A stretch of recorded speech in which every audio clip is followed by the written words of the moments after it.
I still remember the Yeah, game they played on national TV where they had the little infographic on the TV on national TV, and yeah, he do played with like 47 injuries at yeah, one time. yeah. It's like Yeah. this is crazy. Tough This is guy. unheard of. Tough. He was the toughest player I've ever seen in my life. I mean, Yeah. Very tough. yeah. You know, I think that's just always going to be something where, like you talked about culture, Gary, and that's just one thing. Like Lamar Jackson suffers from that. Like they see the gold teeth and his you know and his jewelry, and when you look at, he's such just a normal, fun person. Like Yeah. they asked him about Derrick Henry and the fumble, and he said, "Oh man, we got to let that go." Like he just wants to have fun, and he's very passionate about the game, but in a positive manner. But Yeah. some people can't look past what they see on the surface. Oh, They don't want to look inside the book. Yeah, if you just right. listen to the guy, he's a big nerd, man. I mean, he's Yeah. funny. Yeah, Like, he Rabbit is. Yeah, he Series a lot is. Yeah, like he him. really Yeah, is. you're like, whoa, this guy's he's It's like, more like what- me than It's anybody like, why else. are you hate? What is there to hate about it? Like, why are we doing Exactly. this, Yeah. dude? Why do you hate Right. this guy? Right. He's just a cool dude. But Yeah, he is. He is. I mean, he. I mean, and and I think it's cool when players like him can let so many things roll off his shoulder. Even like with the thing that happened in Buffalo, and he said we cool. He was talking about the fan, and he said we cool. Just don't touch me. You know what I mean? Yeah, Like right. Yeah. he had fun with it, right? He's like, hey, that moment happened, whatever. Like he's just got a good demeanor, right? Yeah. Like about him, like I just want to have fun. I just want to be positive, right? We this a game we It's love. a game we love. just yeah. want to. Well, We just yeah, and you can't wanna get be mad about positive. the fan thing because, I mean, how many times do you see a fan run on the field and get creamed? Yeah, But what's the difference between a fan in the middle of the field getting crushed by, a linebacker and some fan just, coming onto the field practically from the stands, just getting, gently pushed back into the stands, right. Yeah. Oh, like fair. Yeah, if you come on the it's field. yeah. Well, even like when you go back talking about that, like was it Malice in the Palace with the Pacers and the Pistons? Yep. And look, I saw Jermaine O'Neal Oh. punch that guy, but also I saw that guy kind of square up. So Yeah. if I'm a Good, yeah. player and I'm, and you square up with me, He was, I'm gonna punch you too. he was on the court. So He was on the pre-game. court, Yeah, right? yeah. Did if you're Ron on- Artest on go them, too? then- Did Ron Artest go a little bit far? Absolutely. No, he didn't. 1,000%. No, he didn't. That was Ron No. Artest, yeah. He didn't. The man was You don't sitting think so? on his little. He was sitting on the little thing, minding his business, and was. somebody threw something on him. Sure. Yeah, No, you're right. yeah, You're right. yeah. What is anybody Yeah. gonna do? Especially it's already a hostile. It's already kind of chippy Situation, and hostile. He's cooling out, chilling out, not bothering anybody, and you throw Yeah. something on me. Nah, Yeah. you gotta come see me. No, sure. Yeah. It's just like Yeah. Vernon Maxwell. You heard his story when the dude was heckling him up in Utah, talking about all this stuff, and he had just had his daughter had just passed away or something like that. Yeah. Yeah. And that's when he jumped in the stands. It's like Marcus the Smart did game- that in college too. Yeah, I remember yeah, that. Yeah. and it's just Yeah. like the thing about it is like, look, trash talk is one thing, but when you start you getting real personal or you're doing things as a fan that's in the stands, it'd be a different story if the player was the one that initiated throwing Sure. something into the stands, hitting the Sure. fan. You're wrong. Yeah. But these fans sometimes they get on their little high horse and they throw things onto the court. They do all these little things that you ain't supposed to be doing. Like Yeah. Yeah. you can bump your gums all day long. Nobody has a problem with you bumping your gums. But when you start throwing drinks on people and stuff, what happens if you at a club and you pour a drink on somebody? Yeah. Yeah. You're Yeah, gonna that's start a true. fight. Mhm. So that's true. what you think's Yeah. gonna happen on the court? They still they might get paid millions, but they still human at the end of the day. Just Yeah. because don't let your personal feelings or hate for their team create a situation that's gonna have one of them retaliate. It didn't. A lot of times people would do things like that, and then you want to play victim. Like, nah, don't play victim to the situation. You created it. So Yeah. Yeah. It's a cause and effect. So I don't think Ron, like in that situation, I don't think Ron Artest was out of order at all. You throw something on me, I am going to try to come see you. Yeah. It's just basic. Yeah, you know. That's fair. I get you on that. Yeah, valid, very very valid point. That's I like if think, somebody was to spit on you, what you gonna do? yeah, now spitting. That's Gloves come off, right? You know what I'm saying? It's like that's the ultimate, one of spitting the is a ultimate whole. disrespect, bro. Like, I'd rather you hit me than spit on me. yeah, I'd rather you punch me than spit on me. You spit on me, we got a big That's a whole problem. different level of disrespect. Yeah, exactly. Yeah, That's weird. Yeah, we have to fight. Well, yeah, and you gotta. That's when you gotta kind of take a look at, in terms of what players deal with now. Think about what some of the black players may have dealt with early on when they ended the Negro League, but they bring up Jackie and some of those early black players in the league, they had to endure some of that. But it was a different time, so they couldn't respond like that. Yeah, really. They had to deal with that. And so when you think about what though a lot of those players dealt with, those black players dealt with back then, that puts a different level of because they still went out and performed at a high level. So that's why, sometimes when I look at those players, I'm like, what? Not only were they dealing with the things off the field, off the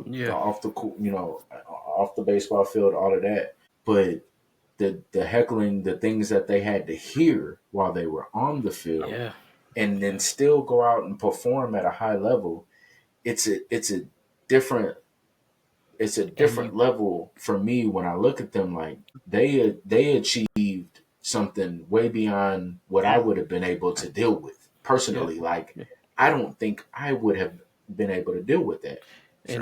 And like you said, they lived in. It's almost like they lived in almost a different world at that time because it was. Whereas we now will retaliate, and we could retaliate, or players retaliate now, and you might get fined or you might get whatever. Back then, but retaliation then maybe could have cost you your life. Could have been your life, your family's life, or something like that. Something even more grave. So you had to practice. You almost literally had to be restrained, like practice restraint all the time because you lived in a time to where you couldn't respond. Now you can respond, and then you got to try to act some restraint. But nowadays, it's like, that's not what you know what I'm saying? Like, we ain't there no more. Yeah. Actually, one of the things on my bucket list, I don't know, Gary, have you ever been to in Kansas City, the Negro Baseball Hall of Fame? It's on my bucket list. I actually want to try to go next year. It's on my bucket list to go. Have you've been to the Baseball Hall of Fame, right? Yes. Yeah. Okay. Yeah, I went about 30 years ago. But yeah, that's definitely the Negro Baseball Hall of Fame. I definitely would love to go to that in Kansas City. That'd be pretty dope. Yeah, it's for sure on my bucket list. But yeah, we've been all over the place. One of the I promised. Okay, so at work we were talking football, right? And I promised my superintendent that I would bring this up on the show, right? So he had an idea about coaching schemes and how to add another layer to coaching. And he gave me a scenario at which if we changed where if kickers kicked a field goal that was beyond 55 yards, should we make it worth 4 points versus 3 points? And the scenario was you're in the Super Bowl, right? And you have an opportunity to kick a 57-yard field goal, time's winding down, or you could try to run one more play to, a Hail Mary or whatever, right? Or should we add another layer? The score is like 21-24. right? Well, when does it stop? Yeah. You know, I mean, like, does it add another layer? you just always kick the 65, 66-yard field goal. I mean, Yeah. okay, we're at midfield. Let's kick a field goal because we're going to get 4 points. You know, Well, it's like the stupid rule about not making the half court heaves count against Yeah. a player. You know, Yeah. shooting Look, percentage. But they do that see, once a season. my thing would be the same as how I feel about if they were to introduce a 4-point play in I'd basketball. stop watching basketball. I'd Yeah. stop watching. I'm just already- like you. It's already I'm almost done watching unwatchable. the sport now. Like, I don't want to see that. I'm so tired of watching teams take 43-point shots a game. Man. Yeah, we hate it. We talk about it all the time. Because imagine people just shooting the jump from half court trying to get a 4-point. You know, you just gonna see nothing but see people shoot for 4-point lines all day. Like, everybody think they Steph Curry. Like, no, it should be a 3-on-3 game or something now. Yeah, why even have 5 players on the court? Yeah. You know what Why are I'm we saying? even doing? It should be a half-court game. You know, make it, take it. I mean, there's so many stupid. Make it, take it. Make it, take it. The only many way I dumb would rules even that they're trying to consider any kind of change like that in the NFL would be if they start kicking from 70 yards. I Or think a if they let the guy 70-yard actually field goal, the 70, They let the 70 defender leap over the guy. yeah, you know what I'm saying? Something crazy like that. Give But the defense. But more if you power start, too.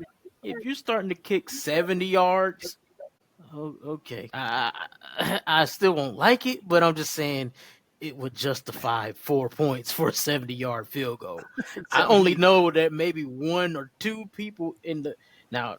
Dallas might have a chance because I think Aubrey can kick a 70-yard field goal. You know what I'm saying? So can Jacksonville's. But that's 2 out of the league that I think actually could legitimately probably kick that. Because you know how much accuracy and power you have to make a 70-yard field goal. I mean, back in the day, of course, we knew 60 yards was unheard of. Now we see 60 yards is like a drop in a bucket. But then again, nowadays, I'm looking at it like, some of these kickers might be able to kick 60 yards, but can the Muzz even kick it straight in the field goal? Because I done seen so many missed kicks and all kinds of stuff the last couple of years. So, I know somebody that we got rid of him now. So he would have never been able to hit a field goal. He can't even hit a 29-yard field goal, apparently. So and Atlanta fired their kicker, and I think the Giants just pick him up today. I think so. Yeah, they're playing. They just playing passing kickers around the league. Right. So I wouldn't coming out of want to see it. retirement. Look at McManus in Buffalo. Yeah. Oh yeah. I wouldn't want to see it. I wouldn't want to see it. Yeah, I think it's not even if it was 70-yard. Like I said, that's the only time I would consider plus. it is if you kicking something 70 plus, then okay. That's such a ridiculous distance. That's the kind of distance I'd be like, okay, that's 4 points. I'll give you 4 points for that. But if it's just like regular 50-yard field goals that we've been seeing being kicked for, no, I'm not going to give you that. I mean, extra points are only 35. They're 35 yards, so you're only going an extra 20 yards, and you're going to give them 4 points. Yeah. Fair enough.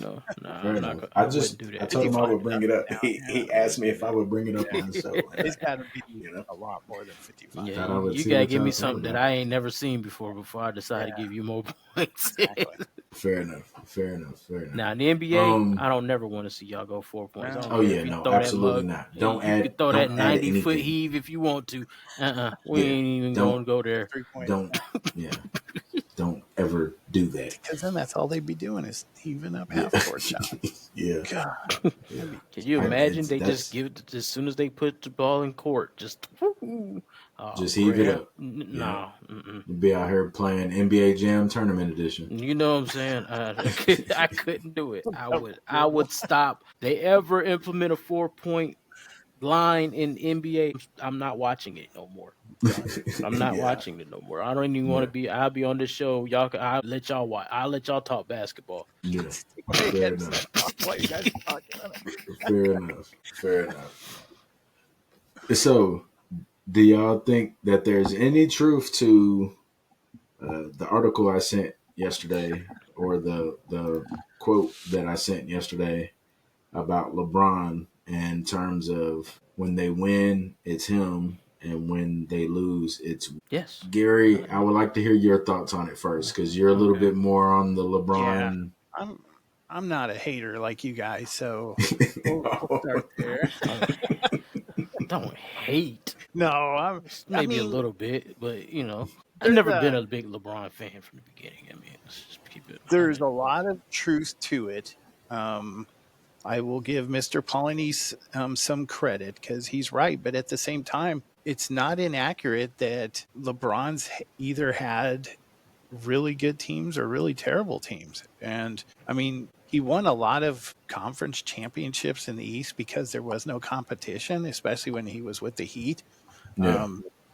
He had no business going as deep into the playoffs as he did in his early career with the Cavaliers, except for the fact that there was no competition in the Eastern Conference back then until, Kevin Garnett went to Boston, and so, yeah, there's a lot of fair points to it. And he didn't have any support in Cleveland those first years. And you can't really. That's true. There's really no argument there. Definitely give it to him in his first half of his career. Yeah. That was literally what happened. If it was LeBron or bust. That was literally exactly. That was literally it. LeBron or bust. That Cleveland team. The Cleveland team was almost like, I mean, they had some good, decent role players, apparently. They had some decent ones out of all of it. But it was just like watching Allen Iverson when he took the Sixers to the finals. Yeah. It was literally Allen Iverson or bust. That's really the Sixers' whole entire. That's how LeBron was. Snow. That's how the Eastern Conference was back then, though. For most of the. This is true. From like 99 until 2010 when LeBron went, even when he was with the Miami Heat, really, there was nobody. Yeah, they still didn't have, Yeah. There was no teams to compete against him. That's how the Knicks with Marcus Camby went to the playoff, went to the finals. That's how Allen Iverson went to the finals. I mean, there were so many where you're like, you guys have no business playing. You're not good. Yeah.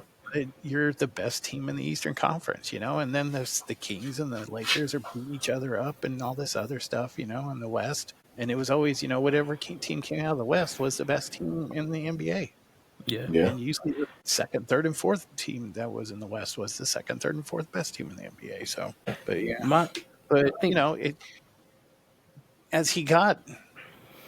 once he got to LA, that what Pawnee said is accurate because there's if he really wanted to be successful, I think he could have taken some pay cuts. I think he could have been a little less hands-on with who they chose for coach, who they chose their players to be. I mean, there was a lot of selfishness since he's been in Los Angeles. And I think he was given too much power there since he's been in Los Angeles. Oh, yeah, for sure. Well, I'll be honest. He shouldn't have been drafted by the Lakers. Come on. I mean, there's a lot of decisions that have been made since he went to LA that, they could have won more championships with the team that they had and stuff, but they didn't because he was in charge really. I mean, And I think a lot of that to me is also due to, I think it mainly started really in the Cleveland, the second stint for Cleveland, really, because even with them, he made a lot of decisions that got him players that he wanted to get. The Kevin Love deal, you know what I'm saying? Kyrie Irving.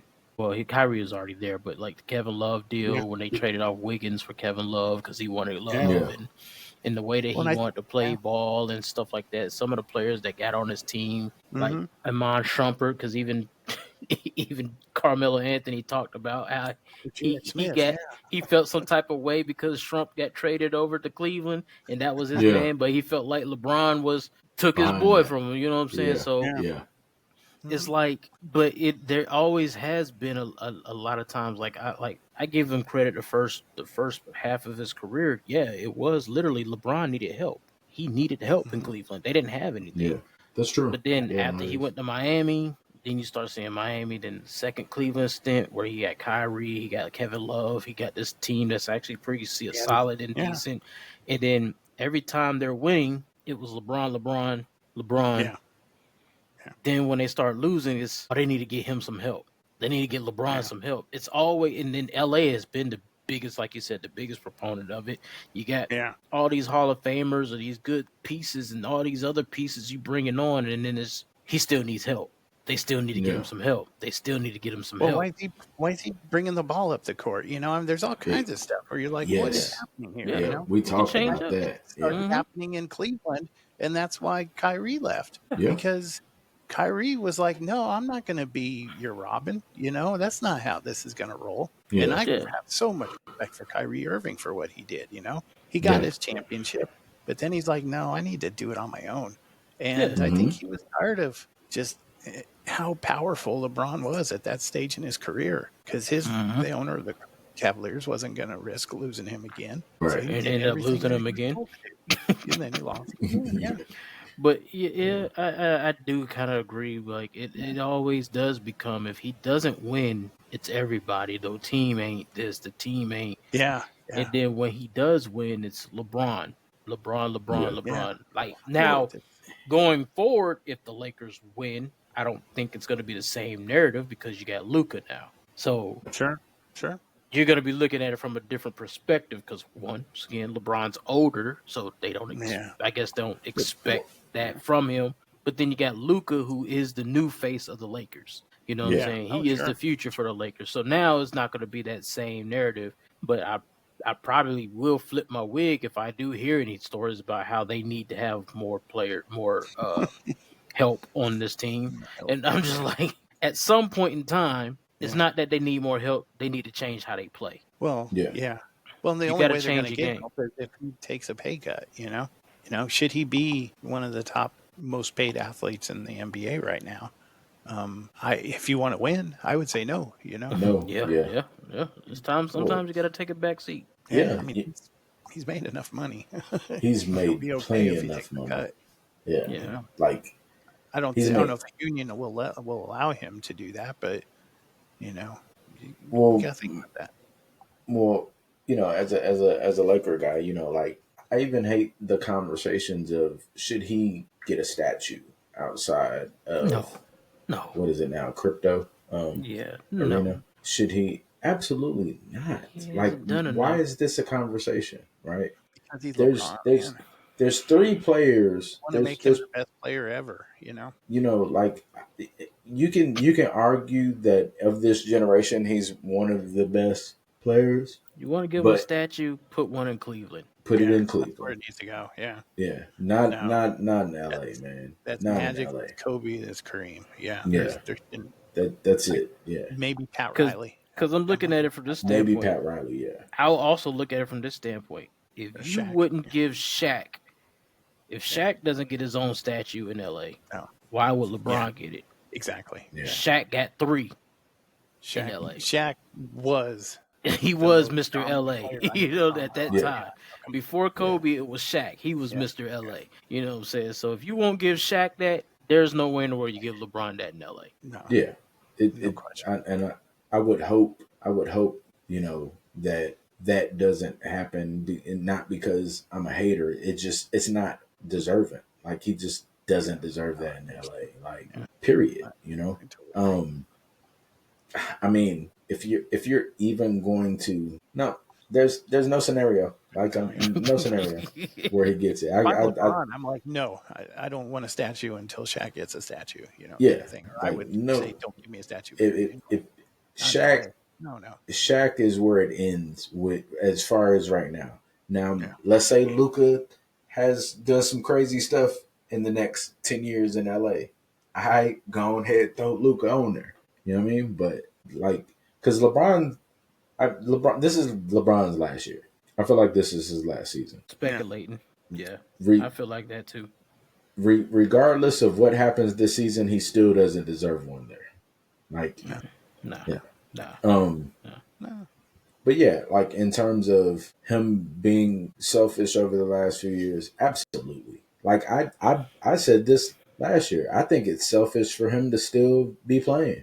I think at this point he is like stat padding. Personally, I think he's just trying to hike his numbers up. That's it. I don't think he necessarily has the desire to win. You kind of accomplished the one thing you wanted to do. That was play with your son. So you did that. Yeah, That's that was done. cool. That was neat. Yeah. So that was a bucket. That's one of the things you could check off your bucket list, and that really could have been the final thing that you did. I was able to play with my son. Now I could see you going. Now I could see you doing one more year to play with your son and actually have true on court time with them this year. If they go to actually put them in a rotation, I could see that. You know what I'm saying? That'll be pretty cool to see you out there actually having a little bit of time truly playing with your son instead of him just being on the roster getting whatever garbage minutes he might get here and there. But I could see you doing that, but this should be it. You should just hang it up. And if you want to do anything with Bryce as he comes up through the line, your next venture should be figuring out how to be on a coaching staff or something, be an advisor or something on somebody's team, and then maybe he needs to buy a team. Maybe he needs to do something like that. Yeah, I mean, the problem I have, and the problem that you might get as an argument, is that he averaged 24, 8, and 7 or whatever. I mean, he's producing. Yeah, even though he's 40 years old. But how inflated are those numbers? That's the real thing that you have. I mean, he has the ball all the time. You know, I know that Luka's, the point guard now, but I still see LeBron bringing the ball up all the time. All the time. If you have the ball all the time and you don't pass, except for 8 times a game, which is how many assists he has, you're going to score 24 points a game. So I mean, that's because look at when those points come. Quarters 1, 2, and 3. Yeah, for the most part. That's when those points come. And then the fourth quarter, it's kind of... Well, that was always the problem. That's why Denver finally started beating them, was because they would disappear in the fourth quarter. You know? Dominate in both the playoff runs that we had. Yeah, they were smacking Denver pretty good the first 3 quarters, 2-3 quarters. Even the year we swept them, we were only up by like 5 minutes per game in each of the 4 games that we swept them. But they were at the end of the game, so it was 4 wins. But you get a tired, tired LeBron James, and and I mean, and when you're handling the ball as much as he does absolutely, he plays 70 games a season, and then he plays another 15 games in the playoffs. Yeah, no. Those old legs were tired. You could tell. I mean, it was so obvious. Oh well, that's why he rests so much during the game. If he takes a lot of time off while in game, and that's why for me it's not a hater thing, but it's like it's like, come on, man, it's time to let the new generation do their thing, man. It's time to and I'm nobody to tell him he should retire, obviously, but I would sure like that, because I think it's time you got to end it on top. Yeah. You're on top, man. You're 40. You're 40. You about to be 41 this year. You done played 23, 24 seasons. You played with your son. You won 3 different cities. Yeah. I mean, in all honesty, or you're going to be on it. I mean, in all honesty, I don't like most, like you say, stat padding. I don't really see the same passion and fire in them no more. You know what I'm saying? It's like you don't really have that same fervor. It does, and it shows sometimes on the court. Like offensively, you're there, but then I'm watching you linger off on the side. I see you on defense, not getting back on defense. That's stuff. That's signs to me of somebody uninterested in playing. Yeah. Well, and I think I think his legacy is very important to him.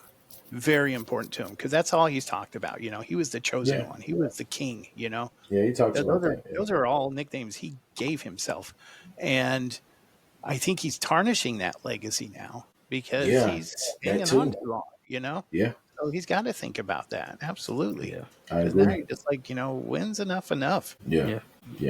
For sure. And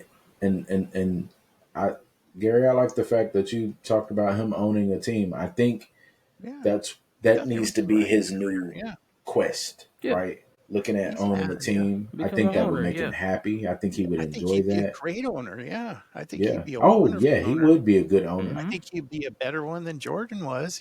Jordan was just an owner because he had so much stinking money. Money, yeah. And I think Jordan would be LeBron would be a really good owner. And he's done everything else perfect. He's never gotten in trouble. I mean, in this day and age with social media and everything else that's out there, I mean, he could have gotten in so much trouble. But there's he no managed to stay out of headlines and stuff like that. There's no extramarital problems. Even though they try to create them, he's still managed to. He's been above it, and he's put like how many hundreds of kids through college? I mean, he's building schools. Dude. Yeah, good person. And that's why I always say that when I talk about LeBron, I respect the man that he is. Right. I respect the man that he is for what he's done for his community, for what he does for people. He puts people on. He spoke up for social justice. Absolutely. Yeah. All of that stuff. Like all those things. Yeah. Respect all of that. The issue has always been some of the things on the court. It's the undercourt antics. What we were talking about. Yeah, the undercourt antics. You know what I'm saying? The flopping and the traveling. The traveling. Yeah. The game in was it in San Antonio where the air conditioning went out? Oh yeah. He just looked like. He didn't look good, man. He didn't look good at all. No, not at all. Not at all. He gave up in that game, and who can blame him? It's San Antonio in the summertime. I would have given up too. Yeah, it's hot. He played for Miami. That's another thing. In the it's hot in Florida. The air conditioning worked, and that was one of the things they talked about. The Spurs turn off the AC unit. But at the same time, everybody's in the same condition. I mean, sure. It's not a competitive advantage when it's hot in a stadium like that, and it's hot in San Antonio and it's hot in Florida. I mean, it's Miami, Florida, for all places. It's hot down there. You've been there, and it got swamp heat. Who did it better, LeBron James or Paul Pierce? Oh no, Paul Pierce got it. You talking about Paul? You talking about where he faked his injury? I swear he's faked it. He got wheelchaired all the way out and all that stuff. Then here you come 3 minutes later back in to play the game. Yeah. There's nothing topping that. That was the most fakest junk I've ever seen in my life. Paul Pierce has done some legendary stuff outside of the lines. Oh yeah. He's a legend as far as I'm concerned. Just because stuff's not terrible, but it's just bad. And it's so bad it's good. So bravo. Paul Pierce is wild boy. I will never forget that day. That mug had awesome. Took a wheelchair outside. Yeah. And then you come back all hopping and everything later on. Like, what's going on here, bro? Really? No, what really happened? Why did you really? You had a cramp? That's like a thing. You had a bad Charlie horse. It hurt so bad you couldn't move. And then you came back a few minutes. You was jumping. Like, he was literally like you was fresh off the bench or something. I've had some bad Charlie horses. And guess what I can't do 2 minutes later after having them? Jump. I barely walk, man. I can't. You get that one, especially when you wake up and you flex that muscle and that Charlie horse jump in your leg, boy. That must be sore for hours. Yeah, you still ain't moving like that. That much. Yeah, he faked something. He was faking bad. That's he got an extra time out. That's what it was. Right. Yeah. Well, man, I appreciate y'all joining me for this week for the Fundamentals. Thanks everybody that listened to the whole show that came to join us. If it's your first time, one thing real quick. I got to do one thing real quick because we almost went the whole entire show without doing it. How about them Cowboys? How about them Cowboys? I had to throw the Cowboys in the show real quick. You had to throw them in there. How about them Cowboys? Man. All right. How about that defense? How about they could use Micah Parsons? That's going to be exciting. They play Green Bay this weekend, and I'm excited to see what Micah Parsons does. Oh, man. I hope he tear him up. Yeah, I hope so, too. All right, y'all. I appreciate you. All right, y'all. Y'all have a good one. You too.